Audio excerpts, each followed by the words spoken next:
जय श्री राधा कृष्ण। कैसे हैं आप सब? अच्छे होंगे और मैं भी अच्छी हूँ। तो श्रीमद् भगवत गीता के अध्याय जितने मैं अभी तक समझ पाई मैंने आपके साथ शेयर किया। अभी तक मैंने एकादश अध्याय तक आपके साथ शेयर किया। आज जो अध्याय है वो है 12वां अध्याय, द्वादश अध्याय। ठीक है। तो अभी जो एकादश अध्याय में भगवान ने अर्जुन जी को दर्शन दिए थे। हमने देखा भगवान ने अर्जुन जी को दर्शन दिए, अपना संपूर्ण विराट स्वरूप अर्जुन जी को दिखाया। इससे पहले अर्जुन जी भगवान को क्या मानते थे? अपना सखा, अपना मित्र ऐसे मानते थे। जब उन्होंने दर्शन किए भगवान के इस विराट स्वरूप के, इस परब्रह्म स्वरूप के, तब उन्होंने भगवान को क्या माना? मतलब फिर वो एकदम उन्हें परब्रह्म रूप, परमात्मा के स्वरूप में उन्हें समझा। तो 12वें अध्याय में जब भगवान अपना विराट स्वरूप दिखाते हैं तो अर्जुन जी के मन में फिर से प्रश्न आता है। अर्जुन जी कहते हैं कि भगवान, आप कभी कहते हैं, जो उन्होंने पहले के अध्याय में प्रश्न पूछे थे, 5वें अध्याय में पूछा था तो और दूसरे अध्याय में पूछा था, तो उन्होंने प्रश्न किया कि भगवान आप कभी कहते हैं कि सांख्य भाव अच्छा है, कभी आप कहते हैं कि निष्काम भाव से कर्म अच्छा है।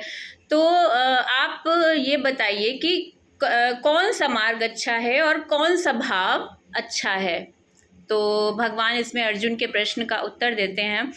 भगवान कहते हैं कि इसमें ज्ञान मार्ग जो है ना, ज्ञान मार्ग में अच्छा है। ज्ञान मार्ग, इंसान उसमें ज्ञान प्राप्त करता है, ज्ञान मार्ग में चलता है, योग करता है। लेकिन इसमें इंसान में क्या होता है? अहम भाव होता है, मैं का भाव उत्पन्न हो जाता है। और जब मैं का भाव उत्पन्न हो जाता है तो जब मैं और अहम का भाव आ जाता है तो इसमें मनुष्य के भटकने का बहुत चांस रहता है। इसमें भटकाव की स्थिति हो जाती है, इंसान के भटकने का बहुत ज़्यादा इसमें चांस रहता है।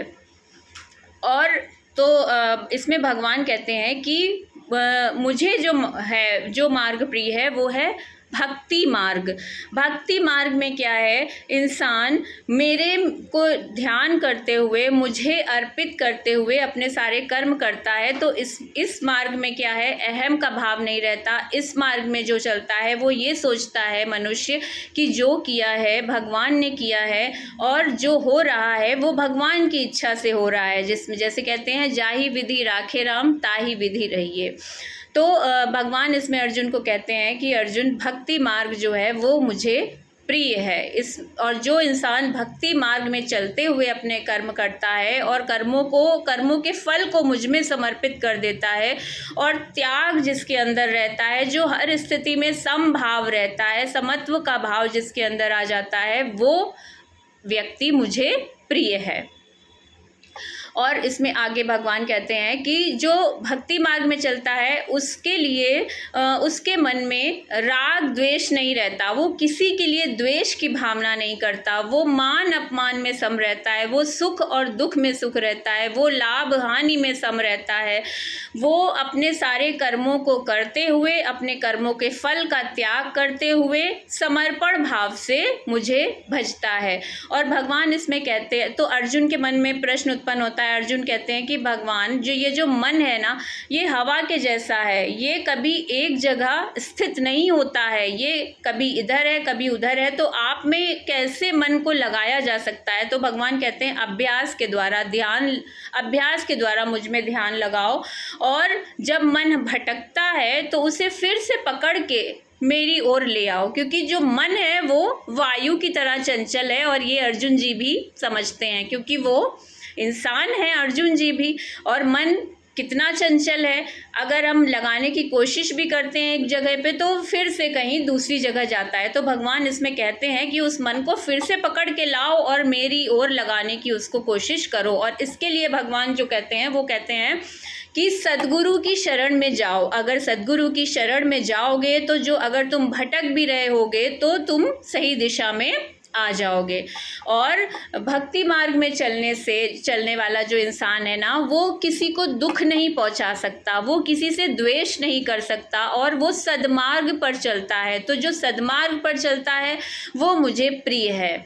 तो भगवान कहते हैं कि भक्ति मार्ग में चलने वाला जो इंसान है वो मुझे प्रिय होता है, जो सारे कर्मों को मुझ में समर्पित कर देता है और कर्मों को करते हुए भी उसके फल की आशा नहीं रखता है, और सारे कर्म मुझ में समर्पित करके मुझ में ध्यान लगा के मेरा ध्यान करता है, मुझे भजता है, वो मनुष्य मुझे प्रिय है। तो इस अध्याय में 12वें अध्याय में, ये बहुत छोटा अध्याय है और इसमें जो श्रेष्ठ बात भगवान ने कही है, मनुष्य में जो श्रेष्ठ भाव कहा है वो भक्ति भाव कहा है। और भगवान ने कहा है कि भक्ति में रहते हुए मनुष्य अपने कर्म को करते हुए, सारे फलों को मुझ में समर्पित करते हुए मुझे प्रिय हो जाता है और मुझे प्राप्त कर सकता है। तो इसीलिए इस अध्याय का नाम है भक्ति मार्ग द्वादश अध्याय, भक्ति योग द्वादश अध्याय। तो 12वें अध्याय में भगवान अर्जुन के मन में जो थोड़े प्रश्न हैं उनका उत्तर देते हैं और अर्जुन के मन के भाव को शांत करने की कोशिश करते हैं। और भगवान कहते हैं कि जो इंसान भक्ति में रहता है वो शांति प्रिय हो जाता है, वो शांति की ओर जाता है और उसे शांति प्राप्त होती है, उसे सुख प्राप्त होता है। क्यों? और जो ज्ञान मार्ग में रहता है, जो अहम, जिसके अंदर अहम की सत्ता है, जो शरीर को मैं और मैं, मेरा, ये मेरा है, ये मेरा शरीर है, मैंने ये किया, मैंने वो किया, उसमें रहता है, तो वो दुख और संताप में अधिक रहता है। वो क्लेश से कभी दूर नहीं हो सकता, क्योंकि उसे ये लगता है कि जो कुछ हुआ है वो मेरे साथ हुआ है, जो कुछ किया है मैंने किया है। उसके ऊपर दुख और कष्ट जब आते हैं तो वो क्लेशित हो जाता है। और जो मुझ में जो ये, जिसके अंदर ये भाव आ जाता है कि जो भी किया है वो प्रभु ने किया है और जो हुआ है प्रभु की इच्छा से हुआ है, तो फिर ऑब्वियस सी बात है उसमें इतना उसे कष्ट या इतना क्लेश उसे नहीं होता है।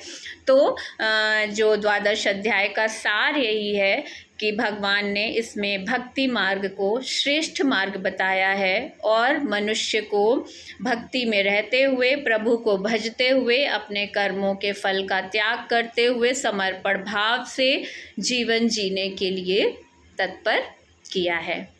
ठीक है, तो आगे मैं 13वां अध्याय लेकर आऊँगी। जय श्री राधा कृष्ण।